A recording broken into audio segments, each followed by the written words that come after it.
श्रीलक्ष्मी अष्टोत्तर शतनाम स्तोत्रम्। देव्युवाच देवदेव महादेव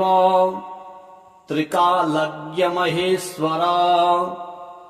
करुणाकर देवेश भक्तानुग्रहकारक। अष्टोत्तरशतं लक्षम्याः श्रोतुमिच्छामि तत्त्वतः। ईश्वर उवाच देवी साधो महाभागे महाभाग्यप्रदायकम् सर्वैश्वर्यकरं पुण्यं सर्वपापप्रणाशनम् सर्वदारिद्र्यशमनम् श्रवणाद् भुक्तिमुक्तिदम् राजवश्यकरं दिव्यम् गुह्यात् गुह्यतरं परम् दुर्लभं सर्वदेवानां चतुष्षष्टिकलास्पदम् पद्मादीनाम्बरान्तानां निधीनां नित्यदायकम् समस्तदेव संसेव्यम् अणिमाध्यष्टसिद्धिदम् किमत्र बहुनोक्तेन देवी प्रत्यक्षदायकम् तव प्रीत्याद्य वक्ष्यामि समाहितमना शृणु। अष्टोत्तरशतस्यास्य महालक्ष्मीस्तु देवता क्लीं बीजपदमित्युक्तम् शक्तिस्तु भुवनेश्वरी अङ्गन्यासः करन्यासः स इत्यादि प्रकीर्तितः। ध्यानम् वन्दे पद्मकरां प्रसन्नवदनां सौभाग्यदां भाग्यदां हस्ताभ्यामभयप्रदां मणिगणैः नानाविधैः भूषितां भक्ताभीष्टफलप्रदां हरिहर ब्रह्मादिभिः सेविताम् पार्श्वे पङ्कजशङ्खपद्मनिधिभिः युक्तां सदा शक्तिभिः सरसिजनिलये सरोजहस्ते धवलतरांशुकगन्धमाल्यशोभे भगवति हरिवल्लभे मनोज्ञे त्रिभुवन भूतिकरि प्रसीद मह्यम्। ॐ प्रकृतिं विकृतिं विद्यां सर्वभूतहितप्रदां श्रद्धां विभूतिं सुरभिं नमामि परमात्मिकम्। वाचं पद्मालयां पद्मां शुचिं स्वाहां स्वधां सुधां धन्यां हिरण्यमयीं लक्ष्मीं नित्यपुष्टां विभावरीम् अदितिं च दितिं दीप्तां वसुधां वसुधारिणीं नमामि कमलां कान्तां क्षमां क्षीरोदसंभवाम् अनुग्रहपरां बुद्धिं अनघां हरिवल्लभाम् अशोकाममृतां दीप्तां लोकशोकविनाशिनीं नमामि धर्मनिलयां करुणां लोकमातरम् पद्मप्रियां पद्महस्तां पद्माक्षीं पद्मसुन्दरीं पद्मोद्भवां पद्ममुखीं पद्मनाभप्रियां रमां पद्ममालाधरां देवीं पद्मिनीं पद्मगन्धिनीं पुण्यगन्धां सुप्रसन्नां प्रसादाभिमुखीं प्रभाम् नमामि चन्द्रवदनां चन्द्रां चन्द्रसहोदरीं चतुर्भुजां चन्द्ररूपाम् इन्दिरामिन्दुशीतलाम् आह्लादजननीं पुष्टिं शिवां शिवकारीं सतीं विमलां विश्वजननीं तुष्टिं दारिद्र्यनाशिनीं प्रीतिपुष्करिणीं शान्तां सकलमाल्याम्बरां श्रियम् भास्करीं बिल्वनिलयां वरारोहां यशस्विनीं वसुन्धरामुदाराङ्गां हरिणीं हेममालिनीं धनधान्यकरीं सिद्धिं स्त्रैण सौम्यां शुभप्रदां नृपवेश्मगतानन्दां वरलक्ष्मीं वसुप्रदां शुभां हिरण्यप्राकारां समुद्रतनयां जयां नमामि मङ्गलां देवीं विष्णुवक्षस्थलस्थितां विष्णुपत्नीं प्रसन्नाक्षीं नारायणसमाश्रितां दारिद्र्यध्वंसिनीं देवीं सर्वोपद्रववारिणीं नवदुर्गां महाकालीं ब्रह्मविष्णुशिवात्मिकां त्रिकालज्ञानसम्पन्नां नमामि भुवनेश्वरीं लक्ष्मीं क्षीरसमुद्रजाज तनयां श्रीरङ्गधामेश्वरीं दासीभूतसमस्तदेववनितां लोकैकदीपाङ्कुरां श्रीमन्मन्दकटाक्षलब्धविभवद् ब्रह्मेन्द्रगङ्गाधरां त्वां विलोक्य कुटुम्बिनीं सरसिजां वन्दे मुकुन्दप्रियाम् मातर्नमामि कमले कमलायताक्षि श्रीविष्णुधृतकमलवासिनि विश्वमातः क्षीरोदजे कमलकोमलगर्भगौरी लक्ष्मी प्रसीद सततं समतां शरण्ये त्रिकालं यो जपेत् विद्वान् षण्मासं विजितेन्द्रियः दारिद्र्यध्वंसनं कृत्वा सर्वमाप्नोत यत्नतः देवी नाम सहस्रेषु पुण्यम् अष्टोत्तरं शतं येन श्रियमवाप्नोति कोटिजन्मदरिद्रतः भृगुवारे शतं धीमान् पठेत् वत्सरमात्रकम् अष्टैश्वर्यमवाप्नोति कुबेर इव भूतले दारिद्र्यमोचनं नाम स्तोत्रम् अम्बापरं शतं येन स्त्रियमवाप्नोति कोटिजन्मदरिद्रतः भुक्त्वा तु विपुलान् भोगान् सायुज्यमाप्नुयात् प्रातः काले पठेन्नित्यम् सर्वदुःखोपशान्तये पठन्तो चिन्तयेद्देवीं सर्वाभरण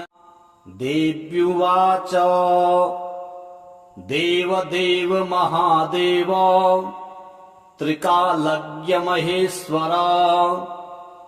करुणाकर देवेश भक्तानुग्रहकारक अष्टोत्तरशतं लक्षम्याः श्रोतुमिच्छामि तत्त्वतः। ईश्वर उवाच देवी साधो महाभागे महाभाग्यप्रदायकम् सर्वैश्वर्यकरम् पुण्यम् सर्वपापप्रणाशनम् सर्वदारिद्र्यशमनम् श्रवणाद् भुक्तिमुक्तिदम् राजवस्यकरम् दिव्यम् गुह्यात् गुह्यतरम् परम् दुर्लभम् सर्वदेवानाम्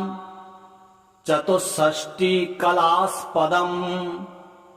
पद्मादीनाम् वरान्तानाम् निधीनाम् नित्यदायकम् समस्तदेव संसेव्यम् अणिमाध्यष्टसिद्धिदम् किमत्र बहुनोक्तेन देवी प्रत्यक्षदायकम् तव प्रीत्याद्य वक्ष्यामि समाहितमना शृणु अष्टोत्तरशतस्यास्य महालक्ष्मीस्तु देवता क्लीं बीजपदमित्युक्तम् शक्तिस्तु भुवनेश्वरी अङ्गन्यासः करन्यासः स इत्यादि प्रकीर्तितः ध्यानम् वन्दे पद्मकरां प्रसन्नवदनां सौभाग्यदां भाग्यदां हस्ताभ्याम् अभयप्रदां मणिगणैः नानाविधैः भूषिताम् भक्ताभीष्टफलप्रदां हरिहर ब्रह्मादिभिः सेविताम् पार्श्वे पङ्कजशङ्खपद्मनिधिभिः युक्तां सदा शक्तिभिः सरसिजनिलये सरोजहस्ते धवलतरांशुकगन्धमाल्यशोभे भगवति हरिवल्लभे मनोज्ञे त्रिभुवन भूतिकरि प्रसीद मह्यम्। ॐ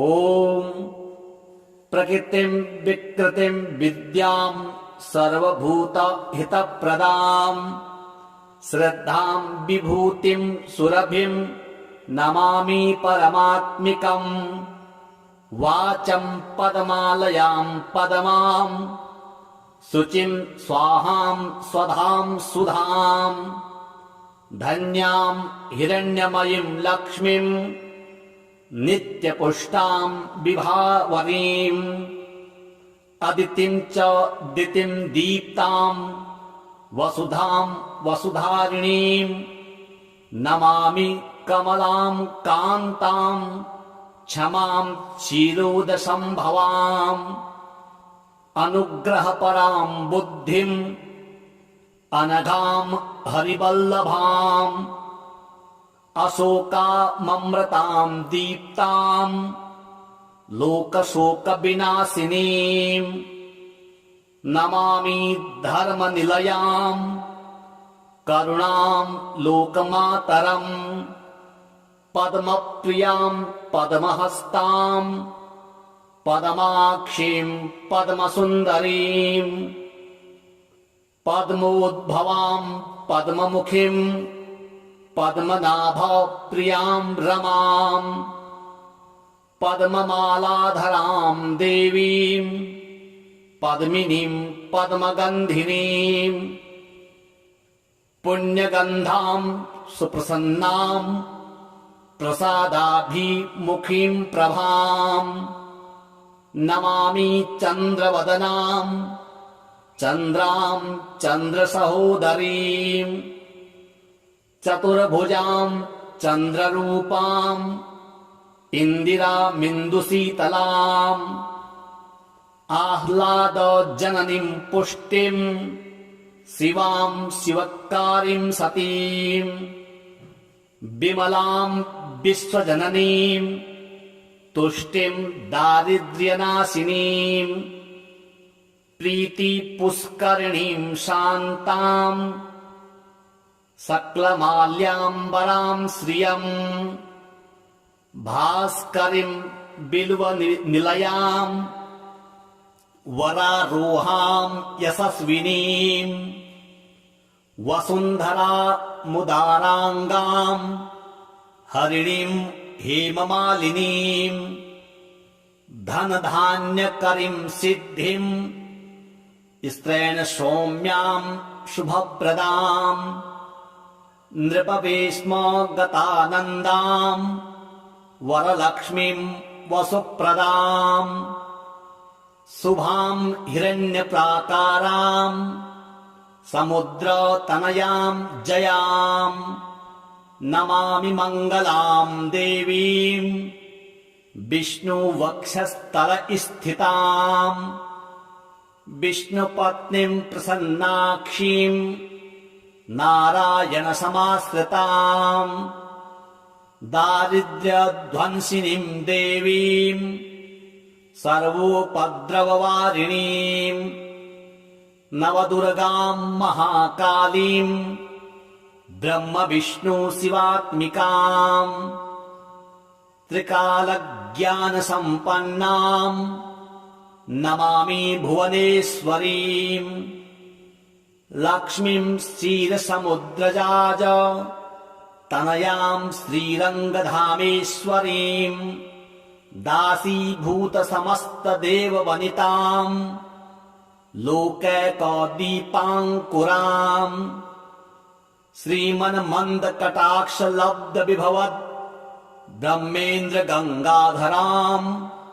त्वां विलोक्य कुटुम्बिनीं सरसिजां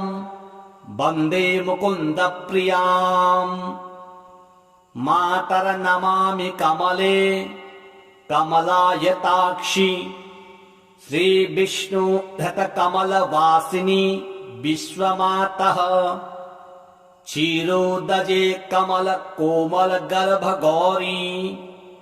लक्ष्मी प्रसीद सततं समतां शरण्ये त्रिकालं यो जपेत् विद्वान् षण्मासं विजितेन्द्रियः दारिद्र्यध्वंसनं कृत्वा सर्वमाप्नोति यत्नतः देवी नाम सहस्रेषु पुण्यम् अष्टोत्तरं शतं येन श्रियमवाप्नोति कोटिजन्मदरिद्रतः भृगुवारे शतं धीमान् पठेत् वत्सरमात्रकम् अष्टैश्वर्यमवाप्नोति कुबेर इव भूतले दारिद्र्यमोचनं नाम स्तोत्रम् अम्बापरं शतं येन श्रियमवाप्नोति कोटिजन्मदरिद्रतः भुक्त्वा तु विपुलान् भोगान् सायुज्यमाप्नुयात् प्रातः काले पठेन्नित्यम् सर्वदुःखोपशान्तये पठन्तो चिन्तयेद्देवीं सर्वाभरण देव्युवाच देवदेव महादेव त्रिकालज्ञ महेश्वर करुणाकर देवेश भक्तानुग्रहकारक अष्टोत्तरशतं लक्ष्म्याः श्रोतुमिच्छामि तत्त्वतः ईश्वर उवाच देवी साधो महाभागे महाभाग्यप्रदायकम् सर्वैश्वर्यकरं पुण्यम् सर्वपापप्रणाशनम् सर्वदारिद्र्यशमनम् श्रवणाद् भुक्ति मुक्तिदम् राजवस्य करम् दिव्यम् गुह्यात् गुह्यतरम् परम् दुर्लभम् सर्वदेवानाम् चतुष्षष्टिकलास्पदम् पद्मादीनाम् वरान्तानाम् निधीनाम् नित्यदायकम् समस्तदेव संसेव्यम् अणिमाध्यष्टसिद्धिदम् किमत्र बहुनोक्तेन देवी प्रत्यक्षदायकम् तव प्रीत्याद्य वक्ष्यामि समाहितमना शृणु अष्टोत्तरशतस्यास्य महालक्ष्मीस्तु देवता क्लीं बीजपदमित्युक्तम् शक्तिस्तु भुवनेश्वरी अङ्गन्यासः करन्यासः स इत्यादि प्रकीर्तितः ध्यानम् वन्दे पद्मकरां प्रसन्नवदनां सौभाग्यदां भाग्यदां हस्ताभ्याम् अभयप्रदां मणिगणैः नानाविधैः भूषिताम् भक्ताभीष्टफलप्रदां हरिहर ब्रह्मादिभिः सेविताम् पार्श्वे पङ्कजशङ्खपद्मनिधिभिः युक्तां सदा शक्तिभिः सरसिजनिलये सरोजहस्ते धवलतरांशुकगन्धमाल्यशोभे भगवति हरिवल्लभे मनोज्ञे त्रिभुवनभूतिकरि प्रसीद मह्यम् ॐ प्रकृतिं विकृतिं विद्यां सर्वभूतहितप्रदां श्रद्धां विभूतिं सुरभिं नमामि परमात्मिकम् वाचं पद्मालयां पद्मां शुचिं स्वाहां स्वधां सुधां धन्यां हिरण्यमयीं लक्ष्मीं नित्यपुष्टां विभावरीम् अदितिं च दितिं दीप्तां वसुधां वसुधारिणीं नमामि कमलां कान्तां क्षमां क्षीरोदसम्भवाम् अनुग्रहपरां बुद्धिम् अनघां हरिवल्लभाम् अशोकाममृतां दीप्तां लोकशोकविनाशिनीं नमामि धर्मनिलयां करुणां लोकमातरम् पद्मप्रियां पद्महस्तां पद्माक्षीं पद्मसुन्दरीं पद्मोद्भवां पद्ममुखीं पद्मनाभप्रियां रमां पद्ममालाधरां देवीं पद्मिनीं पद्मगन्धिनीं पुण्यगन्धां सुप्रसन्नां प्रसादाभिमुखीं प्रभां नमामि चन्द्रवदनां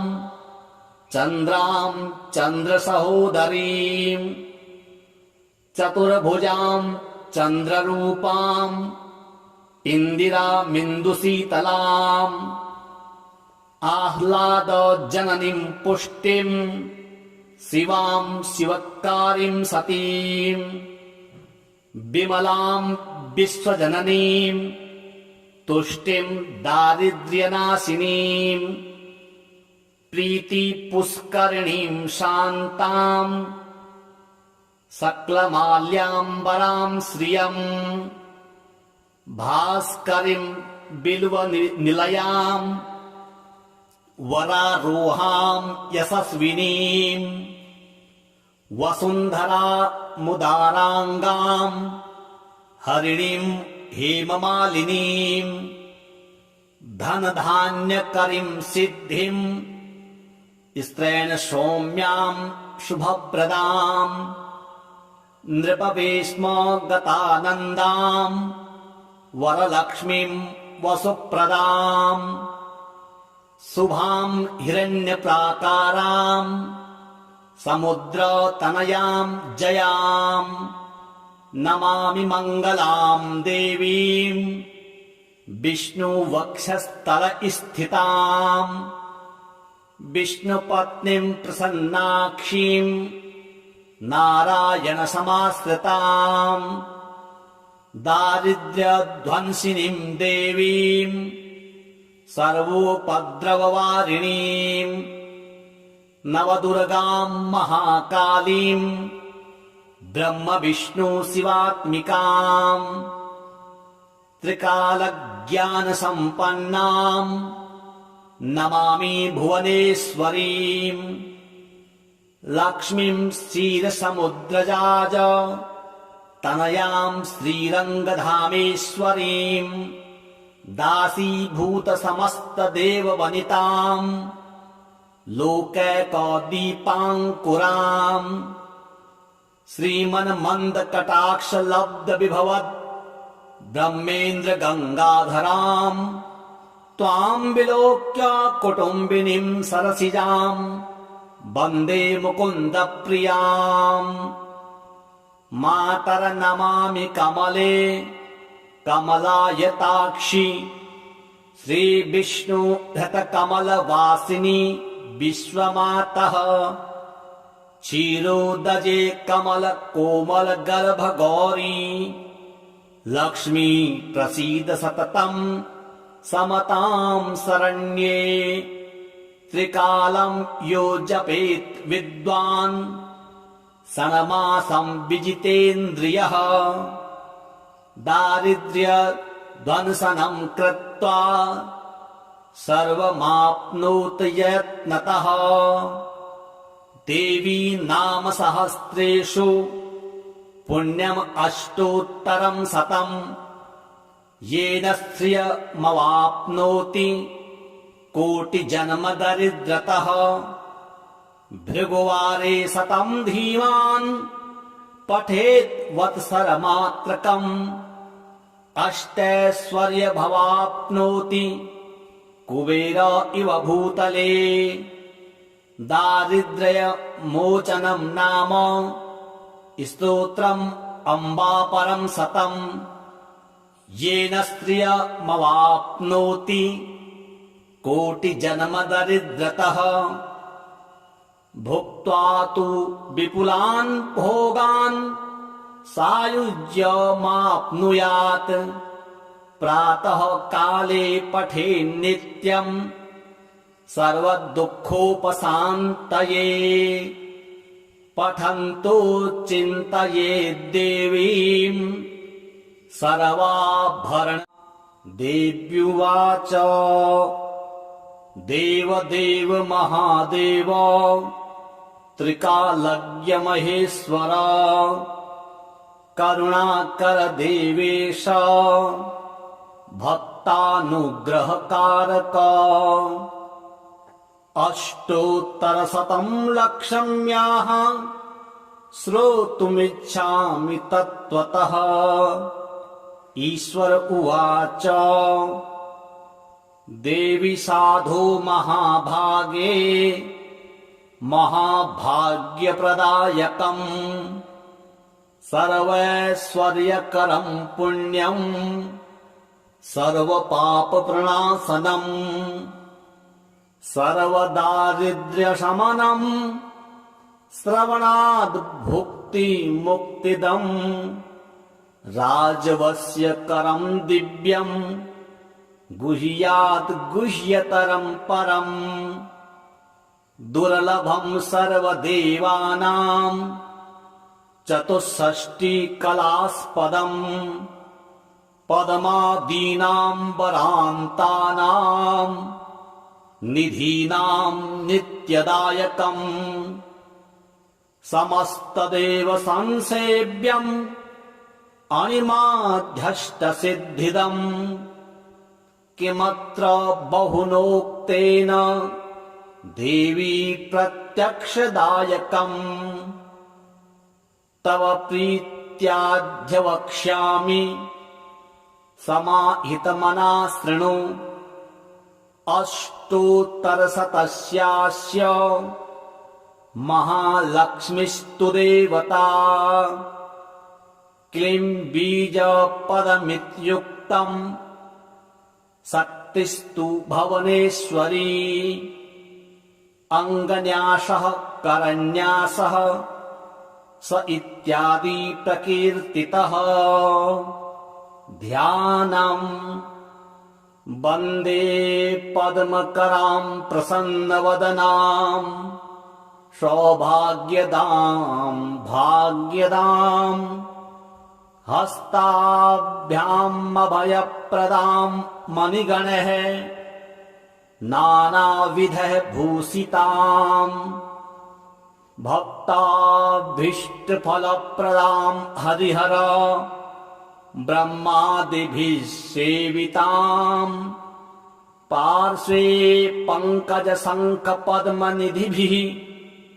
युक्तां सदा शक्तिभिः सरसिजनिलये सरोजहस्ते धवलतरांशुकगन्धमाल्यशोभे भगवति हरिवल्लभे मनोज्ञे त्रिभुवन भूतिकरि प्रसीद मह्यम् ॐ प्रकृतिं विकृतिं विद्यां सर्वभूत हितप्रदां श्रद्धां विभूतिं सुरभिं नमामि परमात्मिकम् वाचं पदमालयां पदमां शुचिं स्वाहां स्वधां सुधां धन्यां हिरण्यमयीं लक्ष्मीं नित्यपुष्टां विभावरीं अदितिं च दितिं दीप्तां वसुधां वसुधारिणीं नमामि कमलां कान्तां क्षमां क्षीरोदसंभवाम् अनुग्रहपरां बुद्धिम् अनघां हरिवल्लभाम् अशोकाममृतां दीप्तां लोकशोकविनाशिनीं नमामि धर्मनिलयां करुणां लोकमातरम् पद्मप्रियां पद्महस्तां पद्माक्षीं पद्मसुन्दरीं पद्मोद्भवां पद्ममुखीं पद्मनाभप्रियां रमां पद्ममालाधरां देवीं पद्मिनीं पद्मगन्धिनीं पुण्यगन्धां सुप्रसन्नां प्रसादाभिमुखीं प्रभां नमामि चन्द्रवदनां चन्द्रां चन्द्रसहोदरीं चतुर्भुजां चन्द्ररूपां इन्दिरामिन्दुशीतलाम् आह्लादजननीं पुष्टिं शिवां शिवकारीं सतीं विमलां विश्वजननीं तुष्टिं दारिद्र्यनाशिनीं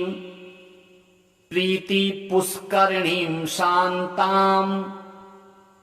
सकलमाल्याम्बरां श्रियं भास्करीं बिल्वनिलयां वरारोहां यशस्विनीं वसुन्धरामुदाराङ्गां हरिणीं हेममालिनीं धनधान्यकरीं सिद्धिं स्त्रैण सौम्यां शुभप्रदां नृपवेश्मगतानन्दां वरलक्ष्मीं वसुप्रदां शुभां हिरण्यप्राकारां समुद्रतनयां जयां नमामि मङ्गलां देवीं विष्णुवक्षस्थलस्थितां विष्णुपत्नीं प्रसन्नाक्षीं नारायणसमाश्रितां दारिद्र्यध्वंसिनीं देवीं सर्वोपद्रववारिणीं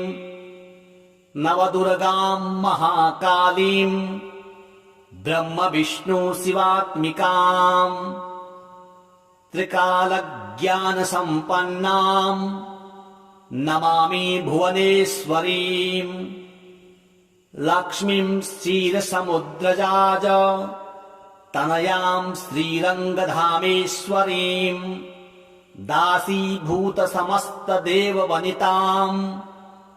लोकैकदीपाङ्कुराम् श्रीमन्मन्दकटाक्षलब्धविभवद् ब्रह्मेन्द्रगङ्गाधरां त्वां विलोक्य कुटुम्बिनीं सरसिजां वन्दे मुकुन्दप्रियाम् मातर्नमामि कमले कमलायताक्षि श्रीविष्णुधृतकमलवासिनि विश्वमातः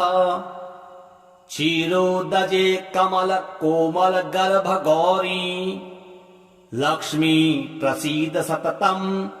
समतां शरण्ये त्रिकालं यो जपेत् विद्वान् षण्मासं विजितेन्द्रियः दारिद्र्यध्वंसनं कृत्वा सर्वमाप्नोत यत्नतः देवी नाम सहस्रेषु पुण्यम् अष्टोत्तरं शतं येन श्रियमवाप्नोति कोटिजन्मदरिद्रतः भृगुवारे शतं धीमान् पठेत् वत्सरमात्रकम् अष्टैश्वर्यमवाप्नोति कुबेर इव भूतले दारिद्र्यमोचनं नाम स्तोत्रम् अम्बापरं शतं येन स्त्रियमवाप्नोति कोटिजन्मदरिद्रतः भुक्त्वा तु विपुलान् भोगान् सायुज्यमाप्नुयात् प्रातः काले पठेन्नित्यम् सर्वदुःखोपशान्तये पठन्तो चिन्तयेद्देवीं सर्वाभरण देव्युवाच देवदेव महादेव त्रिकालज्ञ महेश्वर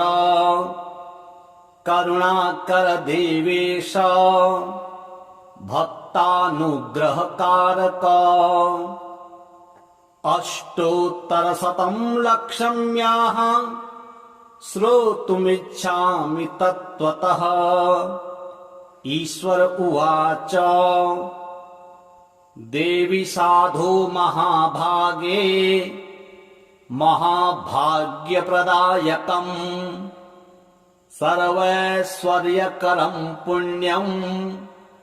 सर्वपापप्रणाशनम् सर्वदारिद्र्यशमनम् श्रवणाद् भुक्तिमुक्तिदम्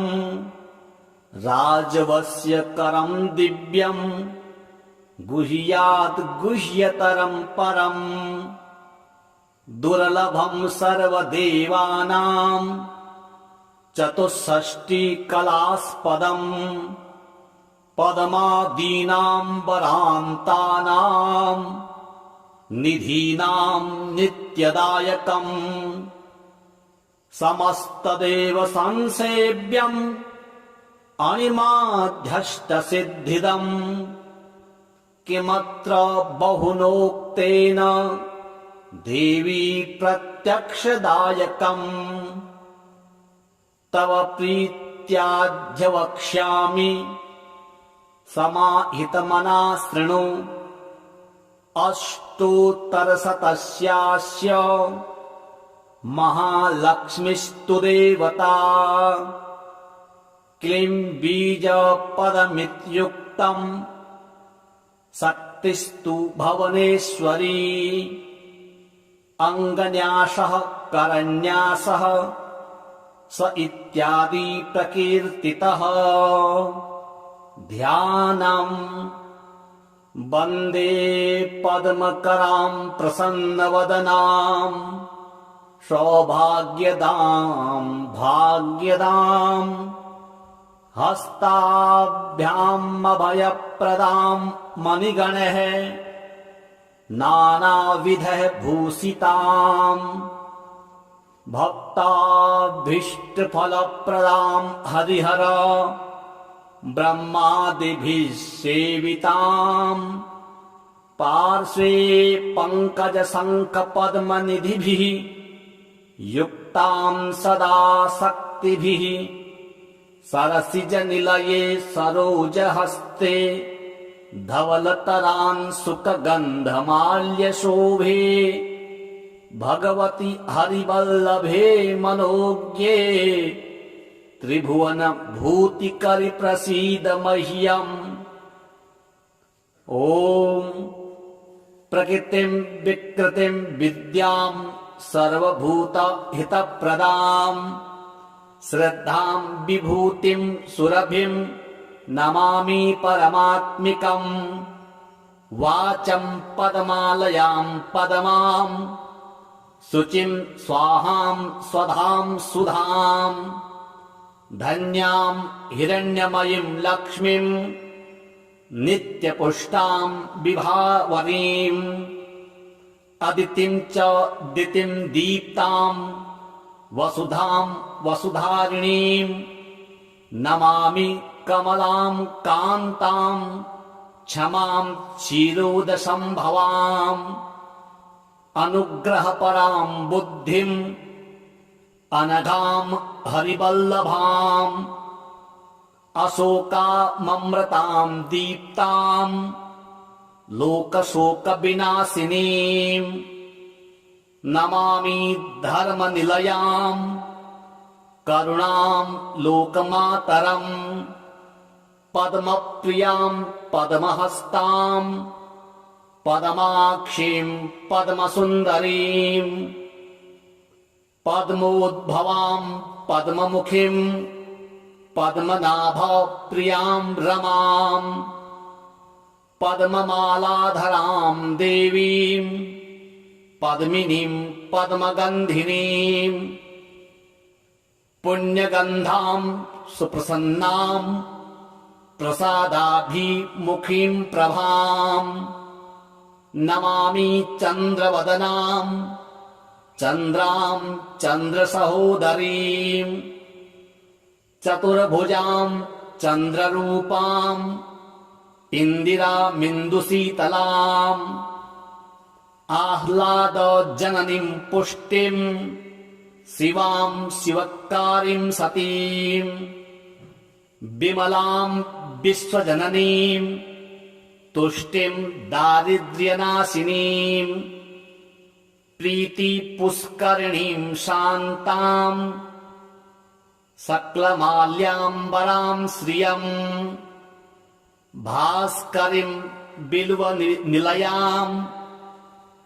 वरारोहां यशस्विनीं वसुन्धरामुदाराङ्गां हरिणीं हेममालिनीं धनधान्यकरीं सिद्धिं स्त्रैण सौम्यां शुभप्रदां नृपवेश्मगतानन्दां वरलक्ष्मीं वसुप्रदां शुभां हिरण्यप्राकारां समुद्रतनयां जयां नमामि मङ्गलां देवीं विष्णुवक्षस्थलस्थितां विष्णुपत्नीं प्रसन्नाक्षीं नारायणसमाश्रितां दारिद्र्यध्वंसिनीं देवीं सर्वोपद्रववारिणीं नवदुर्गां महाकालीं ब्रह्म विष्णु शिवात्मिकां त्रिकालज्ञानसम्पन्नां नमामि भुवनेश्वरीं लक्ष्मीं क्षीरसमुद्रजाज तनयां श्रीरङ्गधामेश्वरीं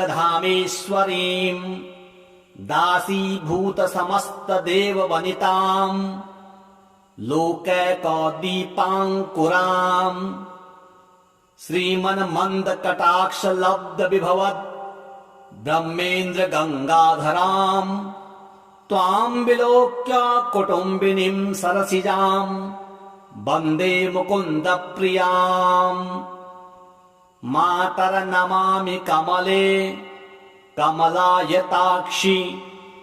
श्रीविष्णुधृतकमलवासिनि विश्वमातः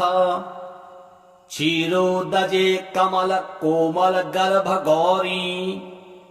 लक्ष्मी प्रसीद सततं समतां शरण्ये त्रिकालं यो जपेत् विद्वान् षण्मासं विजितेन्द्रियः दारिद्र्यध्वंसनं कृत्वा सर्वमाप्नोत यत्नतः देवी नाम सहस्रेषु पुण्यम् अष्टोत्तरं शतं येन श्रियमवाप्नोति कोटिजन्मदरिद्रतः भृगुवारे शतं धीमान् पठेत् वत्सरमात्रकम् अष्टैश्वर्यमवाप्नोति कुबेर इव भूतले दारिद्र्यमोचनं नाम स्तोत्रम् अम्बापरं शतं येन स्त्रियमवाप्नोति कोटिजन्मदरिद्रतः भुक्त्वा तु विपुलान् भोगान् सायुज्यमाप्नुयात् प्रातः काले पठेन्नित्यम् सर्वदुःखोपशान्तये पठन्तो चिन्तयेद्देवीम् सर्वाभरण देव्युवाच देवदेव महादेव त्रिकालज्ञ महेश्वर करुणाकर देवेश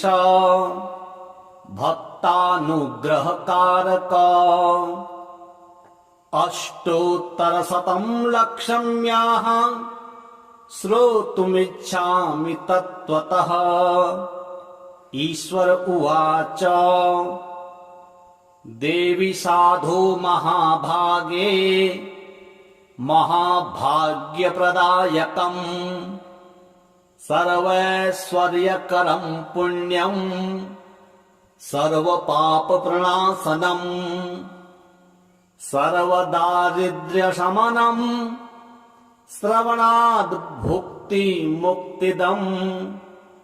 राजवस्यकरं दिव्यम् गुह्यात् गुह्यतरं परम् दुर्लभं सर्वदेवानां चतुष्षष्टिकलास्पदम् पद्मादीनां वरान्तानां निधीनां नित्यदायकम् समस्तदेव संसेव्यम् अणिमाध्यष्टसिद्धिदम् किमत्र बहुनोक्तेन देवी प्रत्यक्षदायकम् तव प्रीत्याद्य वक्ष्यामि समाहितमना शृणु अष्टोत्तरशतस्यास्य